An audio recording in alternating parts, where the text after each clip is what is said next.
Hello guys, welcome back to Rayaras vlog. நம்ம இன்றைக்கி இந்த குக்கிங் vlogல என்ன பார்க்க போகிறோன்னா, ஃபிஷ் ஃப்ரை தான் பார்க்க போகிறோம்.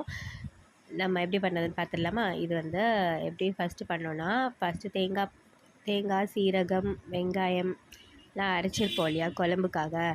ஸோ அந்த பேஸ்ட்டை வந்து ஃபஸ்ட்டு நம்ம கோட்டிங்காக ஃப்ரண்ட் அண்ட் பேக் அப்ளை பண்ணிக்கணும்.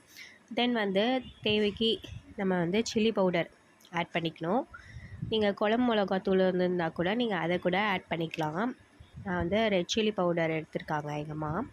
ஸோ அதனால் அதையும் நல்லா ஃப்ரண்ட் அண்ட் பேக் அப்ளை பண்ணிவிட்டு, அடுத்ததாக நம்ம சால்ட் ஆட் பண்ணிவிட்டு இதில் வந்து ஒரு 10 to 15 மினிட்ஸ் அப்படியே ஊற வச்சிடலாம். நெக்ஸ்ட்டு ஊற வச்ச ஃபிஷ்ஷை நம்ம இப்போ பொரிக்க போகிறோம். தோசைக்கல்லில் வச்சுக்கோங்க. தோசைக்கல்லில் பொரிச்சிங்கன்னா இன்னும் நல்லாயிருக்கும். தென் வந்து ஆயில் ஆட் பண்ணிவிட்டு கருவேப்பிலை ஆட் பண்ணிக்கோங்க. நெக்ஸ்ட்டு நம்ம இப்போ ஊற வச்ச ஃபிஷ்ஷை அப்படியே தோசைக்கல்லை வச்சுட்டு 2 பக்கமும் நம்ம இப்போ ஃப்ளிப் பண்ணி போட்டோன்னா அசத்தலான ஃபிஷ் ஃப்ரை சூப்பராக ரெடி ஆகிடும்.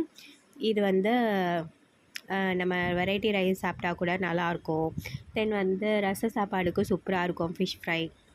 இதை கண்டிப்பாக எல்லோரும் மிஸ் பண்ணாமல் ட்ரை பண்ணி பாருங்கள். இது ஒரு 5 மினிட்ஸில் நல்லா 2 பக்கமும் குக் ஆகிடும். ரொம்ப குக் பண்ண விட்டுறாதீங்க. நம்ம எதுக்காக அந்த தேங்காய் பேஸ்ட் போட்டோம் அப்படின்னா, அந்த மேலே நொறுங்காக இருக்குது பார்த்திங்களா, அது நல்லா. ஸோ அந்த நொறுங்கு வந்து சூப்பராக இருக்கும் சாப்பாடோடு வச்சு சாப்பிடும்போது.